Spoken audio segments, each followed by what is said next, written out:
오늘 우리에게 주시는 하나님의 말씀은 사무엘하 6장 1절에서 15절까지 말씀입니다.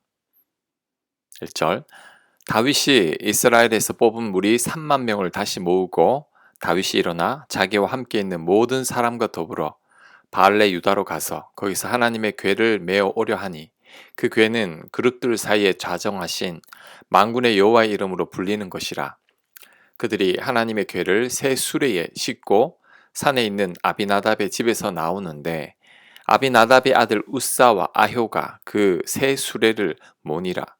그들이 산에 있는 아비나답의 집에서 하나님의 궤를 싣고 나올 때에 아효는 궤 앞에서 가고 다윗과 이스라엘 온 족속은 잣나무로 만든 여러 가지 악기와 수금과 비파와 소고와 양금과 제금으로 여호와 앞에서 연주하더라.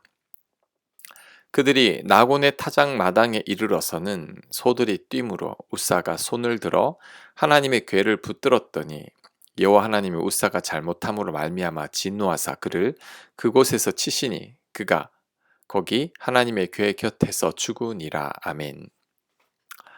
과거에 블레셋과 전쟁을 하다가 언약궤를 블레셋에 빼앗긴 적이 있었지만 블레셋은 그로 인해 재앙을 만나자 언약궤를 다시 이스라엘로 돌려보냈습니다. 그 후로는 아비나답의 집에서 이 언약궤를 모시게 되었는데 다윗이 왕이 되자 이 언약궤를 찾아오길 원했습니다. 그래서 아비나답의 집에서 언약궤를 가지고 나오게 됩니다. 이때 다윗은 언약궤를 수레에 싣고 옵니다. 그런데 이 방법은 하나님의 방법이 아닙니다. 하나님의 언약궤는 수레로 끌고 오는 게 아니라 레위 지파의 고핫 자손들이 어깨에 메고 와야 합니다. 근데 지금은 소가 끌고 오고 있죠. 다윗이 아무리 언약궤를 옮기고 싶어도 이런 식으로 언약궤를 운반해서는 안 됩니다. 하나님의 말씀을 어기는 거죠. 때마침 소가 나곤의 타작 마당을 지나게 되자 날뛰었습니다. 소들이 뛰니 언약궤가 수레에서 흔들렸고 그동안 언약궤를 모셨던 아비나답의 아들 우사가 언약궤가 떨어질까봐 언약궤를 붙들게 됩니다. 하지만 그로 인해 우사가 죽고 말았습니다. 이런 생각을 할 수 있습니다. 언약궤가 떨어지려고 하는데 가만히 보고만 있으라는 말입니까? 차라리 가만히 보고 있는 게 더 낫습니다. 언약궤가 수레에서 떨어지지 않도록 하나님께서 지키실 것이고 혹 떨어진다고 해도 괜찮습니다. 언약궤에 사람이 손을 대면 절대 안 됩니다. 그것이 바로 하나님께서 정하신 계명입니다. 자, 이 대목에서 중요한 교훈 두 가지를 배울 수 있습니다. 첫째, 하나님의 뜻이나 하나님의 방법이 아니면 동기가 아무리 선하다고 할지라도 해서는 안 됩니다. 언약궤는 레위 지파 중에서 고핫 족속이 어깨로 매야 합니다. 거룩한 언약궤를 소가 끌어서는 안 됩니다. 이것을 우리들의 삶에도 적용할 수 있습니다. 아무리 좋은 뜻으로 행했다고 할지라도 그 과정이나 방법이 하나님의 뜻이 아니면 해서는 안 됩니다. 예를 들면 성경을 읽고 싶은데 성경 살 돈이 없다고 돈을 훔쳐서 성경을 사는 것은 하나님의 뜻이 아닙니다. 아무리 성경을 읽고 싶어도 도둑질하면 안 됩니다. 그것은 하나님의 방법이 아니기 때문이죠. 그래서 지금 내가 하려는 것이 하나님의 뜻이고 하나님의 방법인지를 우리는 늘 고민해야 합니다. 하나님께서 기뻐하지 않을 것 같으면 우리는 절대 해서는 안 됩니다. 하나님의 방법이 아니면 절대 하지 말아야 합니다.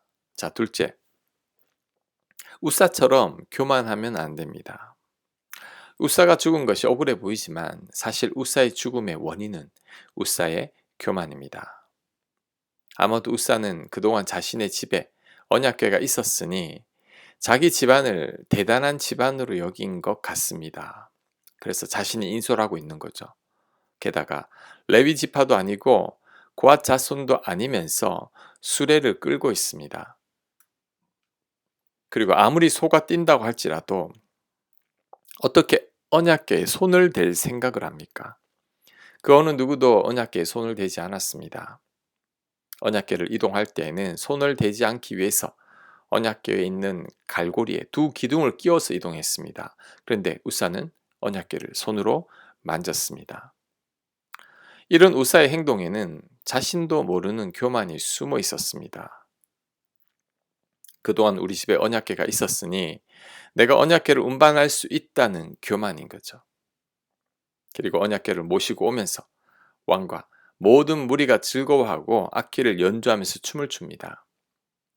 축제 분위기 속에서 운반하고 있으며 이때 동원된 인원만 3만 명이 넘습니다.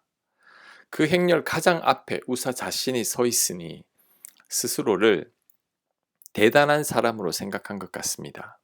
그러니 수레가 덜컹거리며 움직일 때 자신이 먼저 언약궤를 잡은 거죠.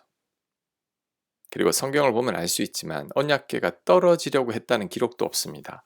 단지 수레가 덜컹거렸을 뿐인데 우사가 감히 언약궤를 덥석 잡은 거죠. 이게 바로 우사의 교만입니다. 우리는 우사처럼 교만해서는 안 됩니다. 언약궤가 우사 집에 머문 것은 우사가 대단해서가 아닙니다. 군중들이 환호하는 것은 언약궤이지 우사가 아닙니다. 그런데 우사는 그것을 깨닫지 못하고 교만했습니다. 그로 인해 죽게 된 거죠. 우리는 아무것도 아님을 늘 기억해야 합니다. 우리가 대단한 게 아니라 하나님이 대단하신 것입니다.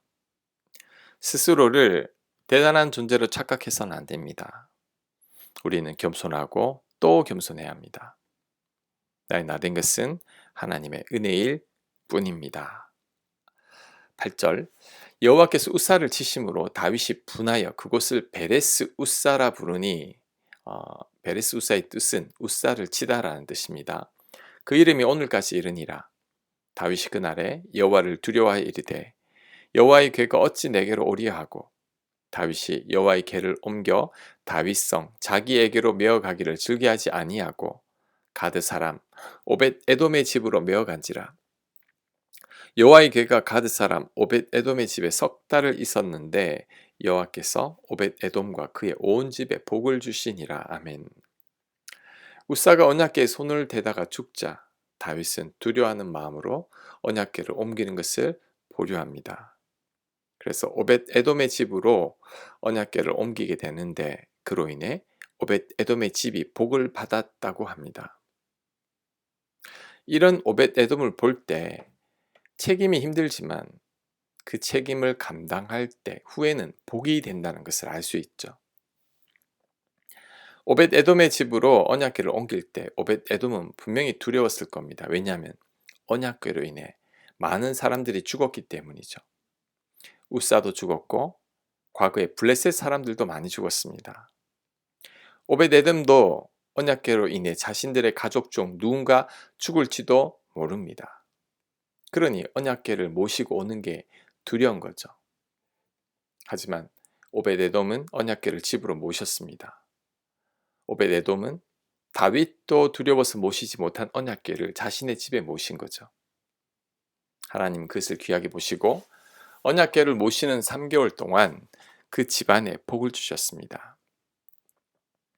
특히 오벳 에돔은 가드 사람이라고 하는데 가드는 블레셋입니다. 오벳 에돔은 블레셋 사람인데도 불구하고 하나님께서 집안 전체에 복을 주신 거죠. 그러니 나에게 주어진 책임이 힘들다고 해도 그 책임을 잘 감당할 수 있어야 합니다. 그 책임으로 인해 지금 당장은 힘들어도 후에는 분명히 얻는 게 더 많습니다. 책임이 큰 만큼 나에게 돌아오는 게 많습니다. 특히 하나님의 일이라면 책임이 무거워도 기쁨으로 감당해야 합니다. 교회에서 맡겨진 책임들이 부담이 되고 사람들 입에 오르내리는 게 싫어서 거절하는 분들이 많습니다. 이때 오늘 본문에 언약궤를 모신 오벳 에돔을 기억해야 합니다. 책임을 지는 것은 힘들지만 그 책임을 감당할 때 하나님께서 더 큰 은혜를 부어주십니다. 그러니 오벳 에돔처럼 기쁨으로 감당해야 합니다. 자, 12절. 어떤 사람이 다윗 왕에게 아뢰어 이르되 여호와께서 하나님의 계로 말미암아 오벳에돔의 집과 그의 모든 소유에 복을 주셨다 한지라. 다윗이 가서 하나님의 궤를 기쁨으로 메고 오벳에돔의 집에서 다윗 성으로 올라갈새 여호와의 궤를 맨 사람들이 6걸음을 가매 다윗이 소와 살진 송아지로 제사를 드리고 다윗이 여호와 앞에서 힘을 다하여 춤을 추는데 그때 다윗이 배 에봇을 입었더라. 다윗과 온 이스라엘 족속이 즐거이 환호하며 나팔을 불고 여호와의 궤를 메어 오니라. 아멘. 어떤 사람이 언약궤로 말미암아 오벳에돔의 집이 복을 받았다고 다윗에게 전해줍니다. 다윗이 이 말을 듣고 하나님의 진노가 그친 곳으로 보고 다시 언약궤를 모셔옵니다. 그런데 이번에는 수레를 사용하지 않고 사람들이 여호와의 궤를 메게 합니다. 다윗이 지난번에 수레로 언약궤를 모시고 오려던 방법이 잘못되었음을 이제 깨달은 거죠. 그래서 이번에는 율법 말씀대로 레위 지파 고핫 족속 사람들이 언약궤를 메고 오게 합니다. 이런 다윗을 보니 실패를 통해 우리가 더 많이 배우게 된다는 것을 알 수 있죠. 실패를 통해 우리는 같은 실패를 반복하지 않게 됩니다. 실패를 통해 이전보다 더 성숙해진 거죠. 실패가 우리를 힘들게 하지만 사실은 성공보다 우리에게 더 많은 것들을 가르쳐 줍니다. 실패는 전화 위복의 첫걸음이죠. 정말 우리를 우리 되게 하는 것은 실패입니다. 오히려 성공은 우리를 교만하게 합니다. 하지만 실패는 우리를 겸손하게 하죠. 성공은 하나님을 잊게 하지만 실패는 하나님 은혜를 생각하게 합니다. 성공은 하나님을 찾지 않게 하지만 실패는 하나님을 간절히 찾게 하죠. 지난 세월을 돌아보면 생각도 하기 싫은 순간이 누구에게나 있습니다. 그때 내가 왜 그랬나라는 막심한 후회가 밀려올 때가 있죠. 하지만 이제는 그것들에게도 감사해야 합니다. 그런 아픔과 후회가 있었기에 그때보다 더 성숙한 지금의 내가 있는 거죠. 그때 힘든 순간이 없었다면 지금의 성숙한 나는 존재하지 않습니다. 그러니 우리는 실패도 감사할 수 있어야 합니다. 아멘. 묵상과 적용 질문입니다. 내가 저지른 큰 실패나 실수를 생각해 봅시다.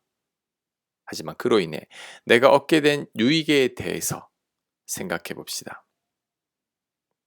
내가 거부하고 싶은 책임은 무엇입니까? 오벳에돔을 생각함으로 그 책임을 기쁨으로 감당하기를 결단해 보시기 바랍니다. 기도합니다. 실패를 통해 더 성숙한 저희가 되게 하여 주옵소서. 책임을 회피하려기보다 자원하여 감당하는 저희가 되게 하시고 그로 인해 하나님의 더 깊은 은혜를 만나게 하여 주시옵소서. 예수님 이름으로 기도합니다. 아멘.